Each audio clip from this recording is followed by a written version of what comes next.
Welcome back to Story Time with Miss Wrangle and Mr. Mo. The story I have for you today is another one of my favorites because it's so happy and it rhymes. I love when stories rhyme. I think they're just so much more fun to read. So this book is called The Jester Has Lost His Jingle. So let's get to reading.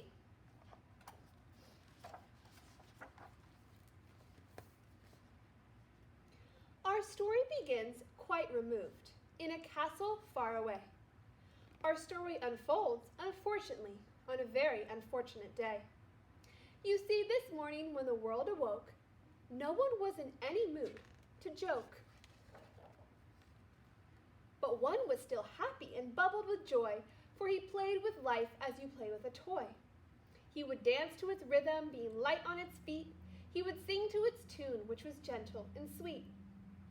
For he was the jester, and jester would he, to make people laugh and fill them with glee.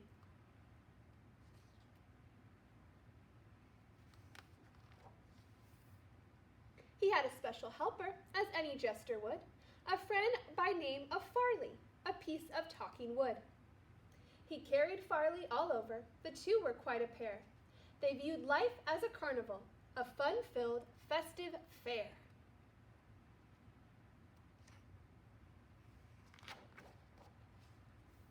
But today, when the jester broke out in song, how could he have known that something was wrong?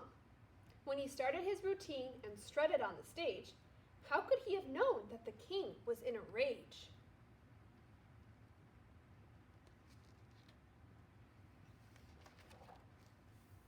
So he sang his funny song, and he walked his funny walk, and he danced his funny dance, and he talked his funny talk.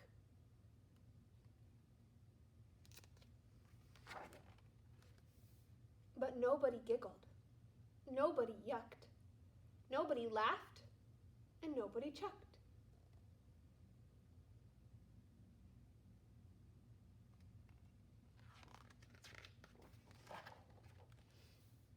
The jester has lost his jingle, the king yelled in dismay. His bells no longer tingle, that's all I have to say. Then without a thought and on a whim, the king decided to banish him. Banish me, sire, don't send me away. Why is your high highness so down this fine day?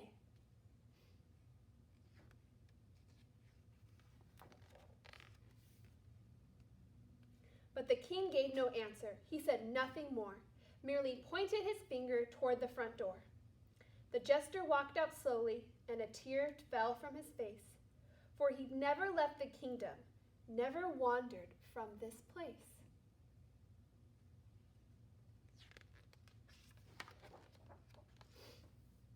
And once outside, the jester cried, "Oh, Farley, I fear.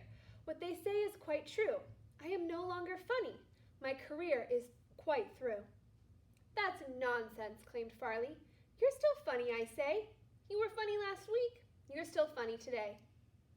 "It seems a nasty rumor, but laughter might be dead. The world has lost its sense of humor," Farley sadly said.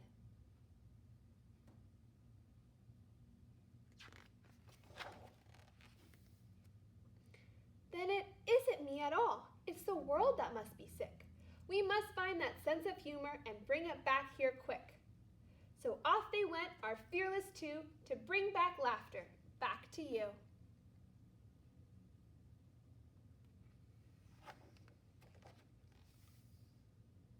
Their journey was long, and their journey was rough, but the jester was strong, and the jester was tough.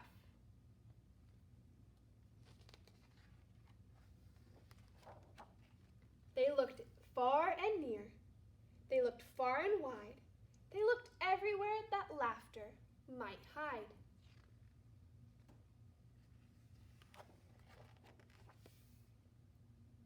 They searched in every corner, under rocks and up in trees. They peered into the heavens and gazed deep beneath the sea.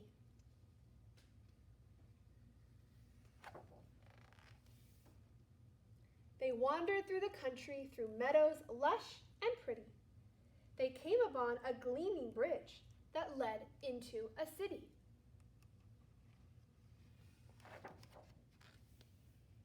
They looked looked in vain for flowers, they heard no songs of birds. They saw lots of angry faces and heard lots of bitter words. Everyone here is so moody. Everyone here is so mean. I must confess this city is the saddest place I've ever seen. Maybe someone here can tell me. Maybe someone here might know. How come people aren't laughing? How come spirits are so low?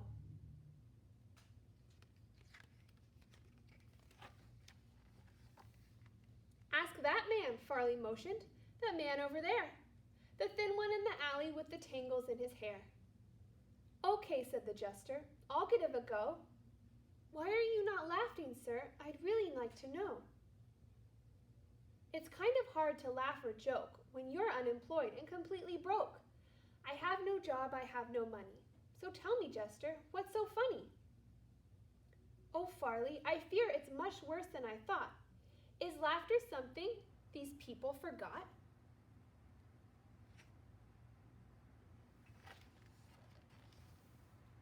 Impossible, cried Farley. Why, that's news I couldn't bear. Ask that man with the briefcase, blowing smoke into the air. Okay, said the jester. I'll try another try. It seems you don't believe in laughing, sir. Can you please tell me why?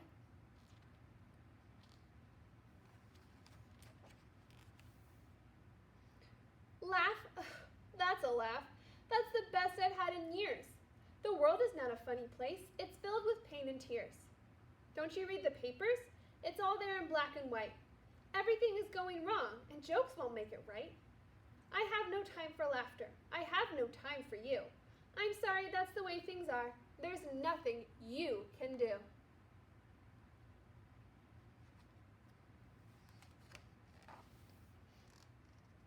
Don't believe him, Farley said. We know he must be wrong.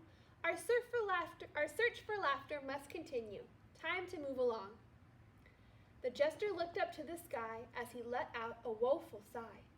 He fought back tears and shook his head, then with determination said, There must be someone with a smile upon their face. There must be someone cheerful in this cold and lonely place. Look, say at that tall building, perhaps we'll find the answer there. It's up to us to make a difference. It's up to us to care.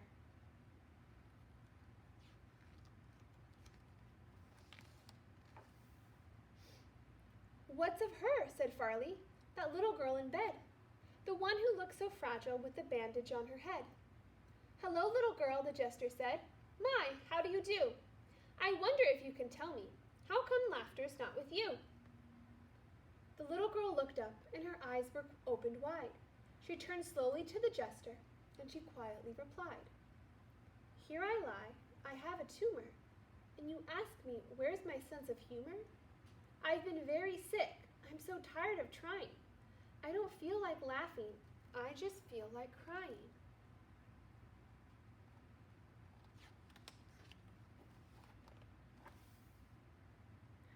Sometimes I feel like crying too, the jester whispered in her ear. But instead of letting teardrops fall, I make them disappear. Whenever I feel like crying, I smile hard instead. I turn my sadness upside down and stand it on its head. When I get sad or lonesome or when I get depressed, that's when I sing my loudest and dance my very best. So won't you try it, little girl? Won't you laugh with me? We'll start off very slowly with a tiny tee-hee-hee.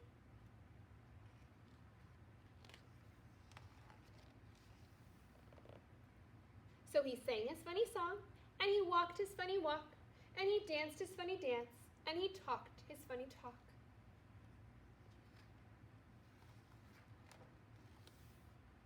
And from the room there came a giggle, which echoed down the halls, and soon there came another, which bounced up and down the walls. The giggle became a snicker, which grew into a guffaw, which soon became a chuckle, that transformed into a ha! The jester was beside himself. He grinned a great big grin. He hugged and thanked the little girl and kissed her on the chin.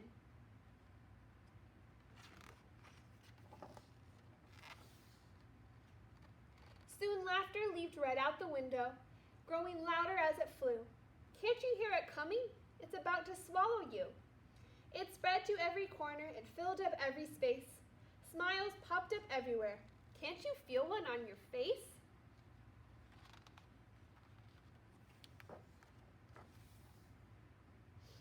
As the jester ran back to the kingdom, he carried rainbows in his hand, and as people started laughing, colors spread across the land.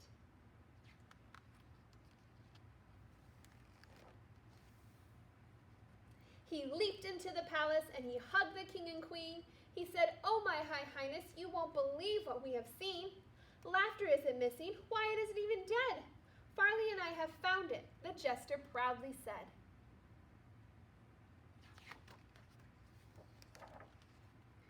"We found where it's been hiding. We've discovered where it's been. It's hiding inside everyone. It's buried deep within. Laughter is like a seedling waiting patiently to sprout. All it takes is just a push to make it pop right out. Don't keep it imprisoned or locked out of sight. Quickly release it. It won't hurt or bite." So the king said, "I'll try it. I'll give it a go." And all of a sudden, he popped out a ho. "That's it," yelled the jester. "Just let it flow." And it flowed, and it flowed, and it flowed.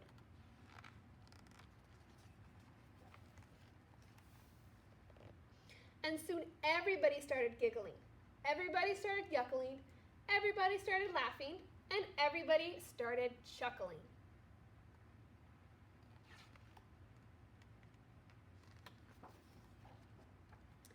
"My jester, you have done it," said the king.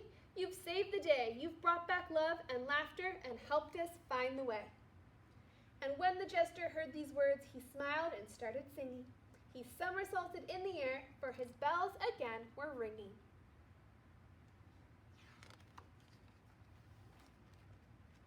So when you're lonely or sad or bad or blue, remember where laughter's hiding.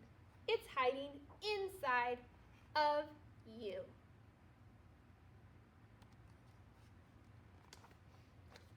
That was the end of The Jester Lost His Jingle and his quest for a little bit of laughter. So I hope you enjoyed that funny, cute story. I know Mr. Mo and I did. So, okay, stretch it out. Get your body ready to keep moving for work.